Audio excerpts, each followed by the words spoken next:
Mega వేలం ఇవాళ కూడా కొనసాగనుంది. సౌదీ అరేబియాలోని జెడ్డా వేదికగా రెండో రోజు జరగనున్న ఈ వేలంలో పలువురు కీలక ఆటగాళ్లు అందుబాటులో ఉన్నారు.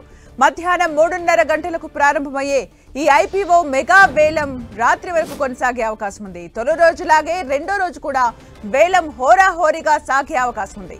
ప్రస్తుతం చెన్నై సూపర్ కింగ్స్ వద్ద 15,60,00,000 రూపాయలు, ముంబై వద్ద 26,10,00,000, బెంగళూరు దగ్గర 30,65,00,000, హైదరాబాద్ వద్ద 5,15,00,000, కోల్కతా దగ్గర 10,05,00,000, రాజస్థాన్ 17,35,00,000, ఢిల్లీ 13,80,00,000, గుజరాత్ టైటాన్స్ 17,50,00,000, లక్నో 14,85,00,000, పంజాబ్కు 22,50,00,000 రూపాయల మిగులు మొత్తం అందుబాటులో ఉంది.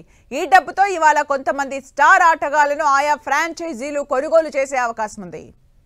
బెంగళూరు, ముంబై, పంజాబ్ వద్ద అత్యధిక నిధులు అందుబాటులో ఉండటంతో ఆయా ఫ్రాంచైజీలు కీలక ఆటగాళ్లను కొనుగోలు చేసేందుకు సిద్ధమవుతున్నాయి. నిన్న అన్సోల్డ్ లో ఉన్న ప్లేయర్స్ ఇవాళ కూడా వేలంలోకి వచ్చే అవకాశం ఉంది. ఇక నిన్న జరిగిన తొలి రోజు వేలం విజయవంతంగా జరిగింది. మెగా వేలం ప్రారంభం నుంచి చివరి వరకు హోరాహోరీగా సాగింది.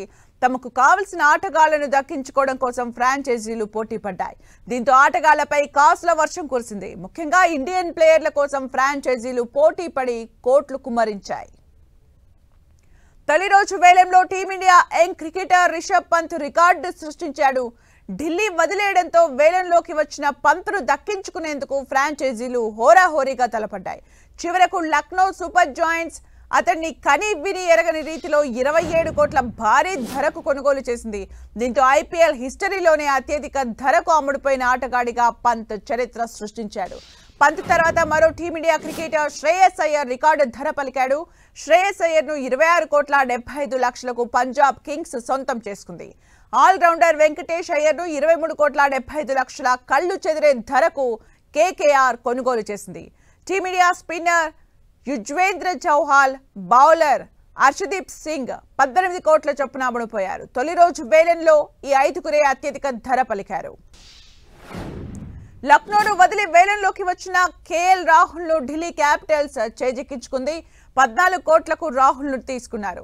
అతడికి ఢిల్లీ క్యాప్టెన్సీ బాధ్యతలు అప్పగించే ఛాన్స్ ఉంది. ఇక వికెట్ కీపర్ ఇషాన్ కిషన్ ను 11,25 కోట్లకు ఎస్ఆర్హెచ్ కొనుగోలు చేసింది. హ్యారీ బ్రూక్ కు ఢిల్లీ 6,25,00,000 వెచ్చించింది. అశ్విన్ కు 9,75,00,000, కాన్వేకు 6,25,00,000, రచిన్ రవీంద్ర 4 కోట్లు, త్రిపాఠి 3,40,00,000 ఇచ్చి చెన్నై దక్కించుకుంది. జోస్ బట్లర్ ను 15,75,00,000కు, రబడాను 10,75,00,000కు గుజరాత్ టైటాన్స్ కొనుగోలు చేసింది. మరోవైపు సిరాజ్ ను 12,25,00,000కు గుజరాత్ కొనుగోలు చేసింది. గతేడాది రికార్డు ధర పలికిన మిచెల్ స్టార్ కు 11,75,00,000కు ఢిల్లీ క్యాపిటల్స్ తీసుకుంది. టీమిండియా పేసర్ మహమ్మద్ షమీని 10 కోట్లకు సన్ రైజర్స్ హైదరాబాద్ దక్కించుకుంది.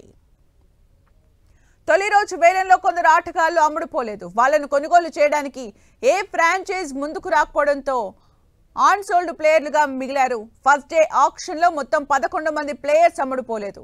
అన్సోల్డ్ ప్లేయర్స్ జాబితాలో Aussies star batter David Warner, England batter Jonny Bairstow, Team India young player Devdutt Padikkal ఉన్నారు. అంతర్జాతీయ క్రికెట్ కు రిటైర్మెంట్ ప్రకటించిన వార్నర్ ను కొనుగోలు చేసేందుకు ఏ ఫ్రాంచైజ్ ఇంట్రెస్ట్ చూపించకపోవడంతో ఈ ఆసీస్ బ్యాటర్ అన్సోల్డ్ ప్లేయర్ గా నిలిచాడు. ఫామ్ లేక సతమతమవుతున్న బెయిర్స్టో వైపు ఏ ఫ్రాంచైజీ మొగ్గు చూపలేదు. దేశావళి క్రికెట్ లో రాణిస్తూ బార్డర్ గవాస్కర్ ట్రోఫీకి ఎంపికైన దేవాదత్ పడిక్కల్ కూడా అన్సోల్డ్ ప్లేయర్ గా నిలిచాడు.